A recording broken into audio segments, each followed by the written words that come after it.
Vamos a nuestras Biblias, a Hechos, el libro de los Hechos, capítulo 4.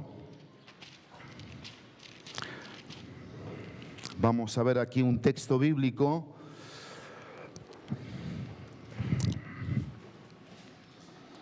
El libro de los Hechos, que se le titula Hechos de los Apóstoles, otros le han titulado, y yo estoy a favor de eso, Hechos del Espíritu Santo, ¿sí? Es un libro transicional, porque marca una transición de los evangelios que tenían que ver con la ley, ¿sí? Y con la iglesia, el nacimiento de la iglesia, la llegada del Espíritu Santo, Pentecostés, Hechos capítulo 2. Y una serie de sucesos en el libro de los Hechos extraordinarios. Y vamos a ver el texto 33 del capítulo 4. Cuando predico el Evangelio, comúnmente hago una pregunta cuando predico el Evangelio. ¿Para qué murió Cristo en la cruz? Eso pregunto. ¿Para qué murió Cristo en la cruz? Y en esta mañana yo quisiera que nos preguntáramos, ¿para qué resucitó Cristo? ¿Para qué resucitó Cristo? ¿Con qué propósito Cristo resucitó de entre los muertos? Piensa conmigo en esta mañana. ¿Cuál es el propósito de que Cristo haya resucitado de entre los muertos? Y vamos a leer juntos en la Nueva Biblia de las Américas, luego vamos a leer en la NTV, y si llegáramos a encontrar la TLA. Yo tengo 3 versiones que quiero compartir contigo de un mismo texto, ¿sí? Hechos 4:33 dice conmigo: con gran poder los apóstoles daban testimonio de la resurrección del Señor Jesús y había abundante gracia sobre todos ellos, ¿sí? Esa es la Nueva Biblia de las Américas. Ahora vamos con la NTV. Dice: los apóstoles daban testimonio con poder de la resurrección del Señor Jesús y la gran bendición de Dios estaba sobre ellos. Ahora la traducción del lenguaje actual, la TLA. Estamos en el mismo texto, dice: llenos de gran poder, los apóstoles enseñaban que Jesús había resucitado. Punto. Dios los bendecía mucho. Este es el texto que nuestros pequeños van a memorizar. Y yo quisiera animarte como adulto que también lo memorices. Vamos a leer una vez más en la TLA. Dice: llenos de gran poder, los apóstoles enseñaban que Jesús había resucitado. Dios los bendecía mucho. Yo le titulé el mensaje de esta mañana: marcas de la resurrección. Marcas de la resurrección que vamos a encontrar en nuestro texto de Hechos 4:33. Permítanme hacer una oración para que la palabra pueda ser bien plantada en nuestras almas. ¿Oramos juntos? Padre, gracias por esta mañana en donde celebramos a Cristo, a tu Hijo, nuestro Salvador. Porque a través de tu poder, Padre, Él pudo salir de la muerte, pudo despertar y nos trajo a nosotros un sinfín de bendiciones. Hoy estamos aquí de pie porque Cristo vive, porque es real su vida y es real en cada uno de nosotros de diferentes maneras. Padre, que tu mensaje pueda hacernos reflexionar, hacernos pensar, pero también hacernos decidir. Gracias, Padre, por estas marcas de la resurrección de Cristo. Gracias por tu palabra y por cada alma aquí que tú vas a poder hoy tocar por tu Espíritu, por tu presencia. En tu precioso y poderoso nombre, Jesús. Amén y amén. Entonces estamos en Hechos capítulo 4, versículo 33. Ese gran poder que vemos aquí en nuestro versículo incluía algunas cosas: vigor, valentía, resolución, eficacia, y generaba un tremendo impacto en los oyentes.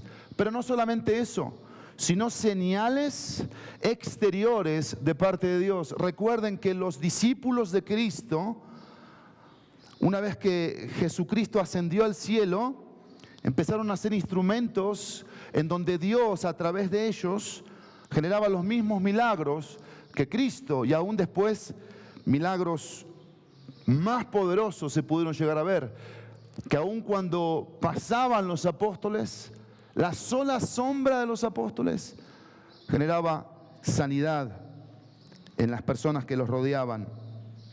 Hay un poder misterioso con los que dedican sus vidas al Señor. Presta atención a esto. Un poder misterioso con aquellos que dedican sus vidas al Señor. Cuando estamos dispuestos a entregar todo al Señor, Él mismo da un testimonio a través de mí de su fuerza. Pero cuando estoy dispuesto ¿a qué? A entregarle todo al Señor. Y eso es lo que vemos en estos hombres, en los discípulos de Cristo. ¿Ya te estás dando cuenta de algo? Yo pienso como pastor que en este domingo hay muchos mensajes de la resurrección de Cristo alrededor del mundo. Desde que despierto puedo ver que personas escriben mensajes de que Cristo resucitó. Llevo 9 años predicando en esta iglesia acerca de la resurrección de Cristo. Y cuando voy a las Escrituras, voy a la presencia de Dios y le pregunto qué es lo que tú tienes para mí y qué es lo que tú tienes para tu pueblo, Él trae este texto de Hechos 4:33. Donde hay algo interesante aquí que tú y yo tenemos que descubrir en esta mañana. Tú no te puedes ir de aquí sin descubrir lo que este texto de Hechos 4:33 nos quiere decir.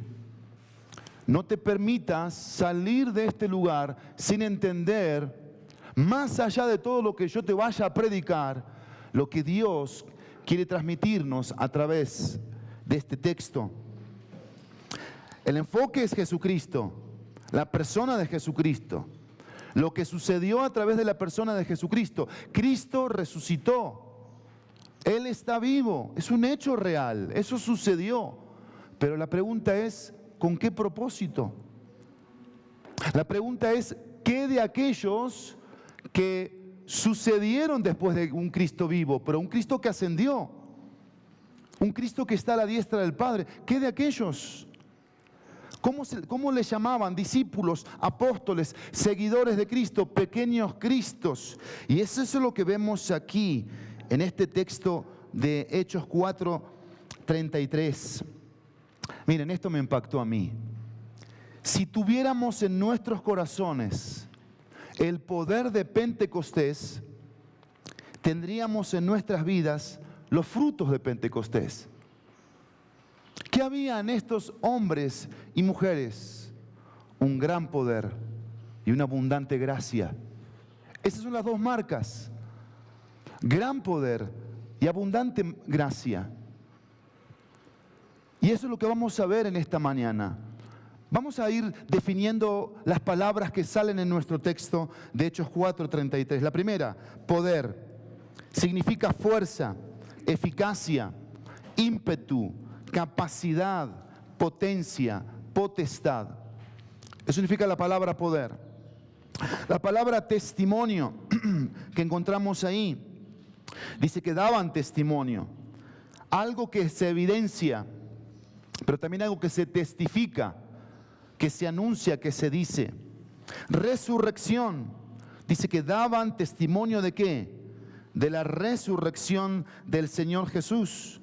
La idea de esta palabra es pararse de nuevo, recuperar, recobrar, levantamiento. Eso significa esa palabra resurrección. Abundante, dice el texto, abundante, y había abundante. La palabra abundante habla de grande, de amplia, de enorme, algo grandemente. Esa es la idea de la palabra abundante. Y la última palabra, que es gracia, gratificante, influencia divina sobre el corazón y su reflejo en la vida.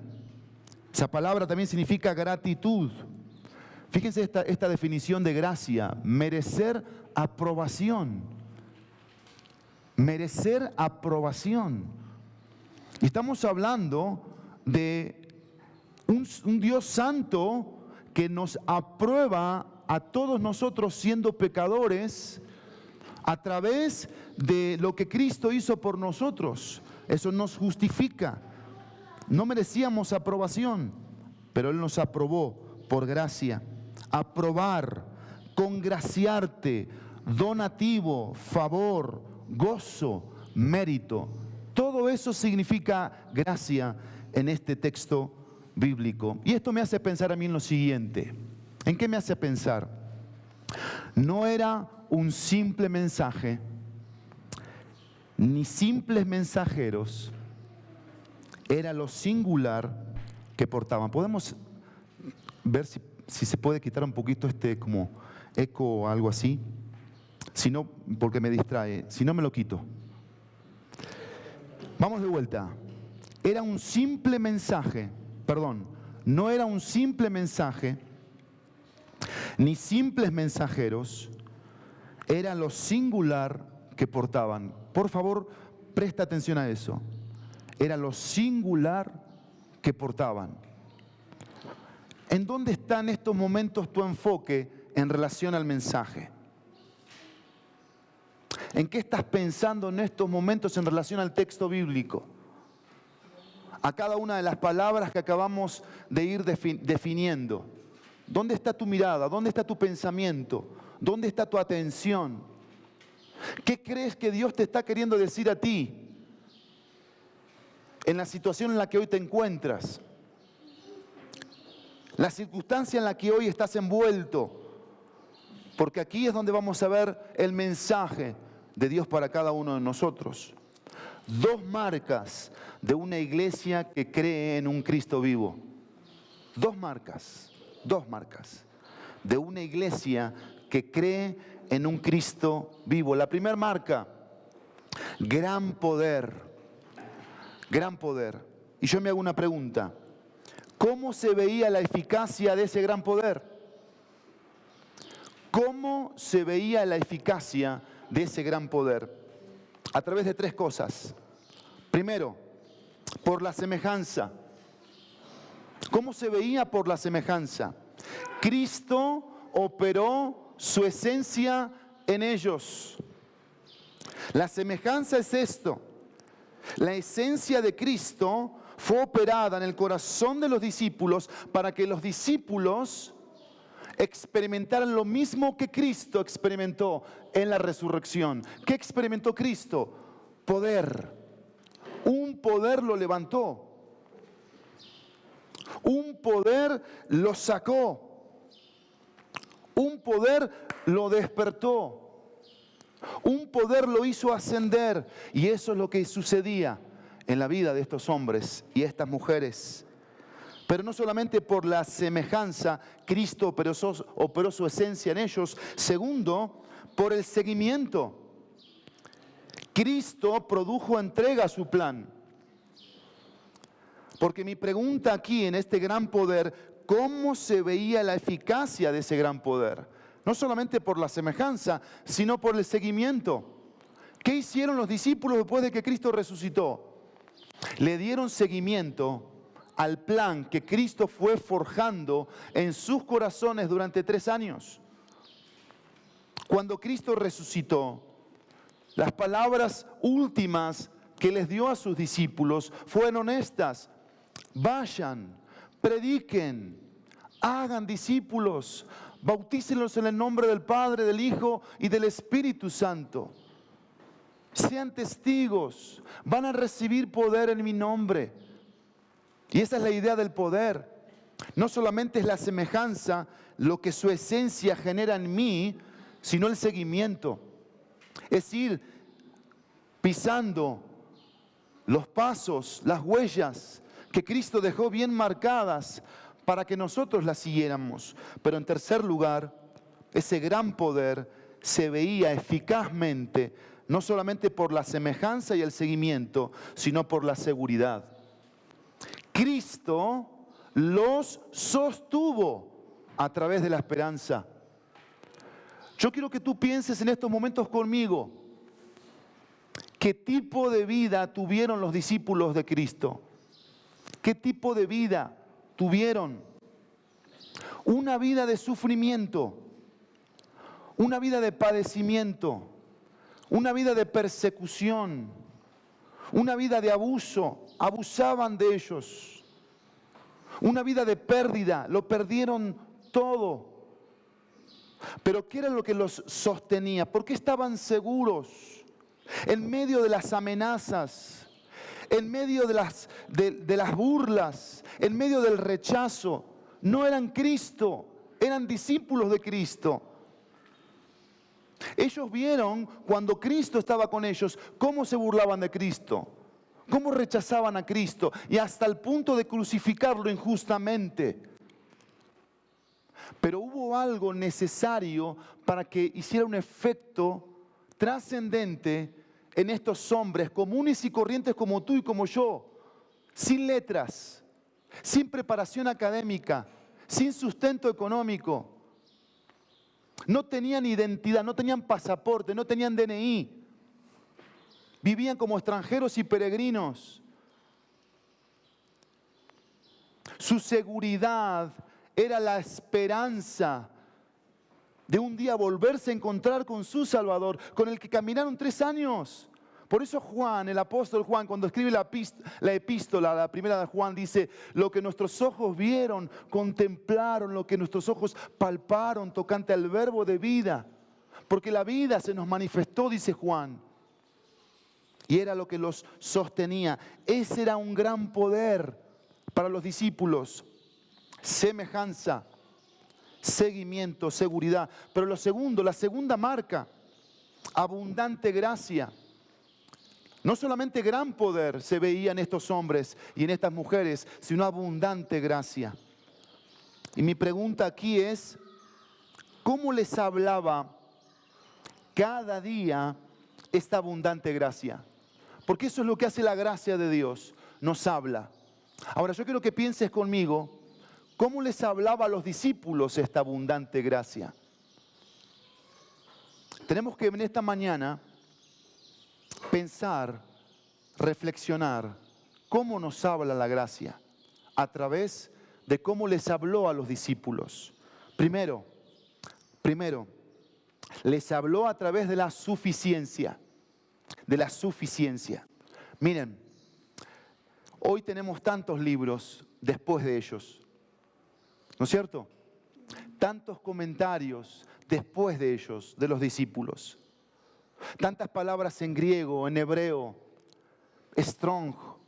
Tenemos infinidad de materiales ahora.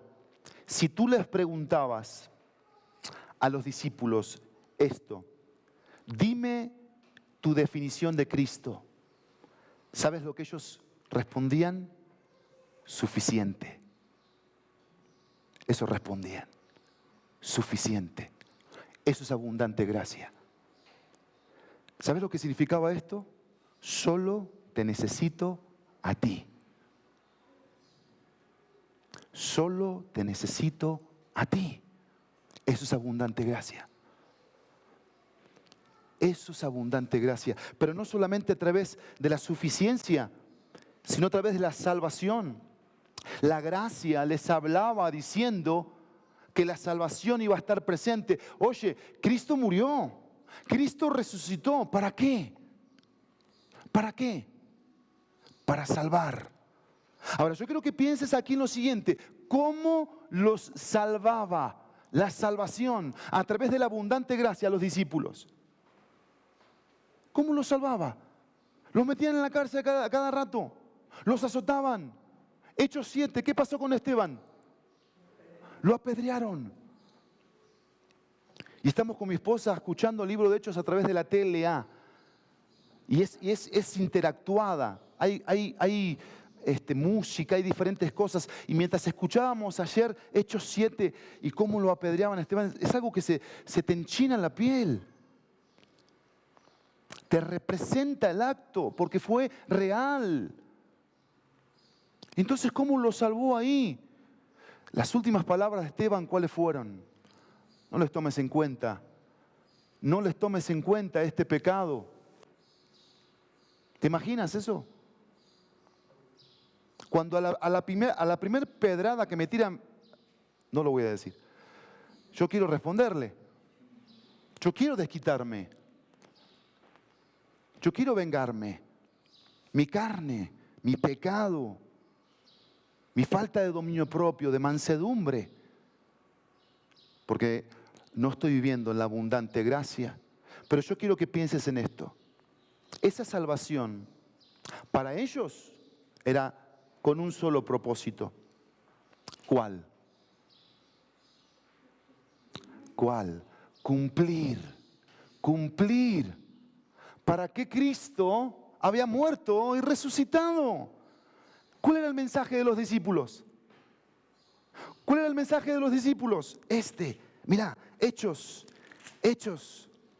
capítulo 2, versículo 14. Entonces Pedro, poniéndose en pie, 2:14, con los 11 apóstoles, alzó la voz y les declaró: hombres de Judea y todos los que viven en Jerusalén, sea esto de su conocimiento y presten atención a mis palabras, dijo Pedro en el versículo 14 del capítulo 2. Ahora acompañen el versículo 23 del mismo capítulo 2.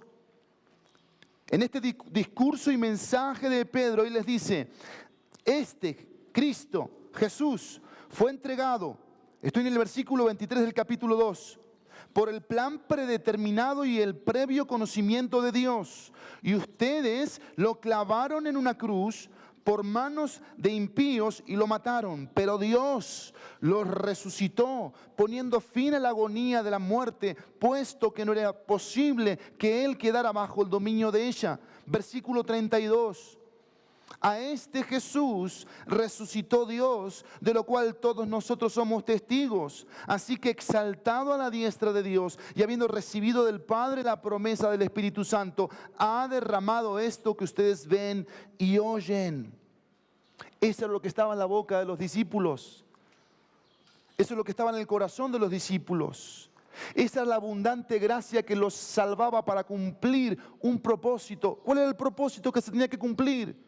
Anunciar, comunicar que Cristo está vivo, Cristo resucitó. Si ustedes lo crucificaron, si ustedes por manos impías lo llevaron a un madero, pero Dios lo levantó, Él vive. Y los discípulos decían: nosotros somos la muestra de eso. Y su pecho se les anchaba. Suficiencia, salvación. Hay dos cosas aquí que quiero mencionarte. La gracia les hablaba al corazón de ellos y les decía: yo estoy para sanarte. Yo estoy para sanarte. Pero también yo estoy para suplirte, les decía la gracia. Y piensen conmigo en lo siguiente. Sanar. Los discípulos, escuchen bien esto, los discípulos no creaban enfermedades. Eran instrumentos de Dios para sanar a otros. ¿Qué pasa con nuestra era hoy? Somos creadores de enfermedades. ¿Sí o no? Creamos las enfermedades. Cuando el punto aquí es que tenemos que ser instrumentos para sanar, no para generar enfermedades. Piensa conmigo en eso. Y hay diferentes tipos de enfermedades, de virus, que contagian, que matan. Porque la enfermedad es contagiosa. Los virus contagian y vienen con un mal muy poderoso. Y eso es lo que ha mantenido enferma la iglesia de este siglo, de este tiempo. Que no hemos entendido que no tenemos que crear las enfermedades, tenemos que ser instrumentos para sanar a otros. Y esa es la abundante gracia que le falta hoy a una marca que le falta a la iglesia de este tiempo.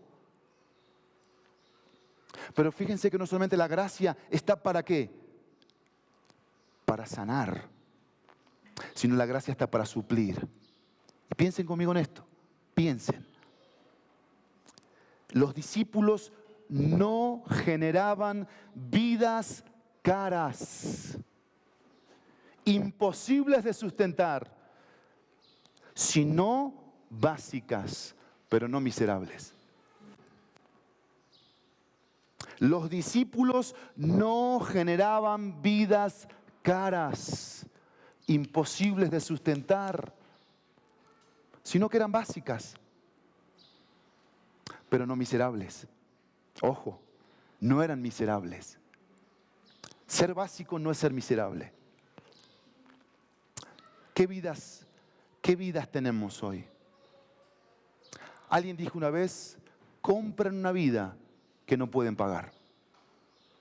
Tarjetas de crédito, sueños rembombantes, anhelos en el corazón materialistas.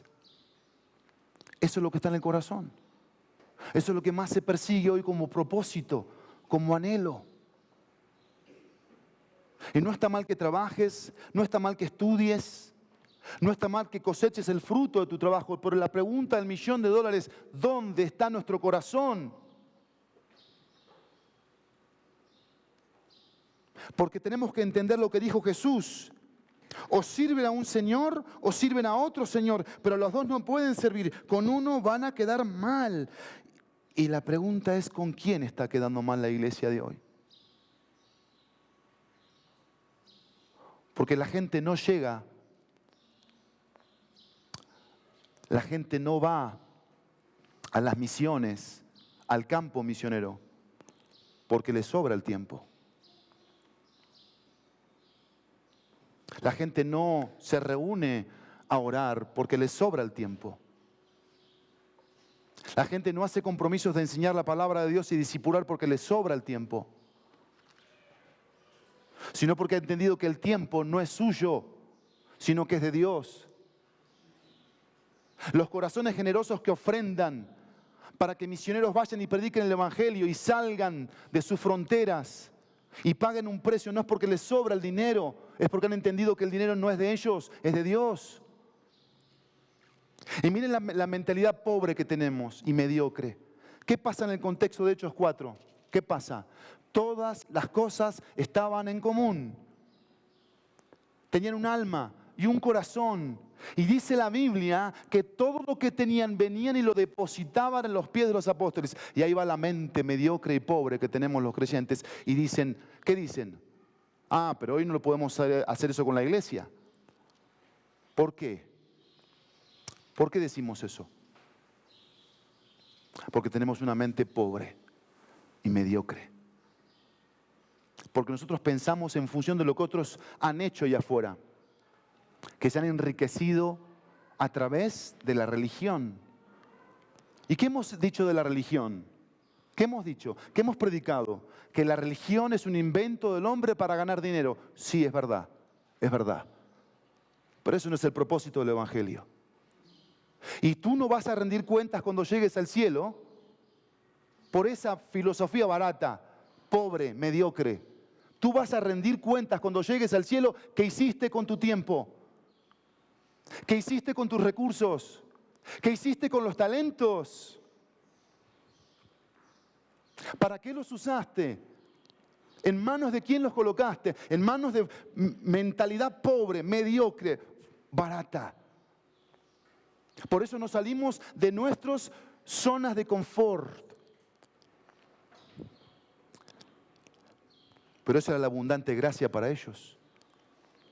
Definieron una vida sustentable. Y la gracia se manifestaba en abundancia. Porque ahí dice que es abundante la gracia, ¿eh? Es abundante. ¿Qué vida estás viviendo hoy? Déjenme terminar. Suficiencia, salvación, sanando, supliendo y termino, superando. La gracia les decía que había algo mucho más hermoso y sublime esperándoles. Eso les decía la gracia. Porque estaban en medio de pozos de desesperación, de angustia. Eran hombres Eran mujeres frágiles, como tú y como yo, vulnerables, con una naturaleza pecaminosa.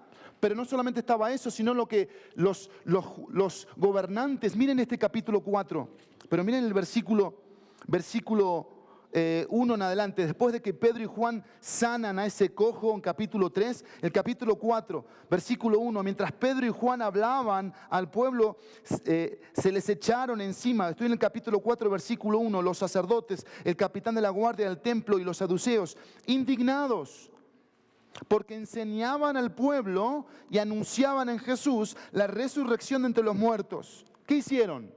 Les echaron mano, los pusieron en la cárcel hasta el día siguiente, pues ya era tarde. Pero muchos de los que habían oído el mensaje creyeron, llegando al número de los hombres como a 5.000. Pero vean lo que dice el versículo 5 en adelante, es impactante esto. Sucedió que al día siguiente se reunieron en Jerusalén sus gobernantes, ancianos y escribas. Estaban allí, fíjense qué fichitas estaban allí. El sumo sacerdote Anás, Caifás, buenas personas, ¿no? Puras de corazón, nobles, re amigos. Juan y Alejandro. Los Alejandro en esos tiempos eran pieles de Judas. Eran terribles. No lo digo por mis Alejandros de aquí, para nada. Pero esto sí. Dice, y todos los que eran del linaje de los sumos sacerdotes, o sea, pura fichita en ese lugar. Versículo 7, poniendo a Pedro y a Juan en medio de ellos, les interrogaban. Y miren qué pregunta les hacen. El pez muere por la boca. ¿Qué dice? ¿Con qué poder o en qué nombre han hecho esto? Y, dijo Pedro. Se le hizo agua la boca a Pedro. Entonces Pedro, lleno del Espíritu Santo, les dijo, gobernantes y ancianos del pueblo, dice, si se nos está interrogando hoy por causa del beneficio hecho a un hombre enfermo, ¿de qué manera esto ha sido sanado? Sepan todos ustedes y todo el pueblo de Israel que en el nombre de Jesucristo, el Nazareno, a quien ustedes crucificaron y a quien Dios resucitó entre los muertos, por él, este hombre se halla sano aquí delante de ustedes. Miren lo que dice Pedro aquí. Esto lo dice en su epístola después. Este Jesús es la piedra desechada por ustedes los constructores, pero que ha venido a ser la piedra angular. En ningún otro hay salvación, porque no hay otro nombre bajo el cielo dado a los hombres en el cual podamos ser salvos. Y miren el versículo 13, por favor, y saborémoslo porque estaban en peligro. Estaban en peligro. Estos eran leones, eran lobos, era gente muy mala. Pero miren lo que dice el versículo 13 de esta gente corrupta. Al ver la confianza de Pedro y de Juan, dice el evangelista Lucas, y dándose cuenta de que eran hombres sin letras y sin preparación, se maravillaban y reconocían que ellos habían estado con Jesús. Abundante gracia. Y el recurso divino empieza a aparecer y empieza a obrar. Pero es necesario algo. Que entendamos que es con el recurso de Él, no el nuestro. Y a Él le encanta hacer esto. Esta semana fue esa la lección o una de las grandes lecciones que Él me mostró a mí. Y me llevó al ejemplo de Gedeón, en donde Gedeón, en medio de un tiempo dificilísimo, es sacado de la cueva, de ese escondite de miedo, de inseguridad, de pánico, y el ángel demuestra que él va a ser un guerrero para Dios, uno que iba a pelear por su pueblo, y le lleva con el ejército, y Dios le hace algo, le empieza a quitar recursos, y le empieza a quitar recursos. De 10.000 le quita recursos, y le quita recursos. ¿Para qué le quitó tantos recursos? Para que entendiera Gedeón que no era a través del recurso humano. Y esa es la misma lección que Dios le dio al apóstol Pablo. La misma lección que a Gedeón, que a los discípulos, que al apóstol Pablo. ¿Qué le dijo a Pablo? Pablo, bástate mi gracia, porque mi poder se perfecciona en la debilidad. Entonces, dice Pablo, me gloriaré más bien en mis debilidades, en que no tengo recurso, no sé cómo hacerle acá. Mi pecado me gana la carne, la naturaleza. El mundo me atrae, me seduce. Y Dios viene con su gracia, Dios viene con su gran poder. Y Él nos dice a todos nosotros, bástate mi gracia. Aprendamos como iglesia a experimentar estas dos marcas. Gran poder y abundante gracia. Amén.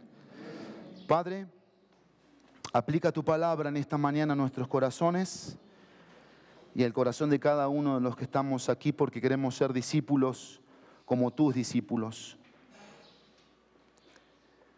Queremos ser discípulos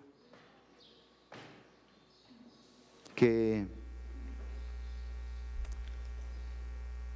experimentemos tu gran poder y tu abundante gracia.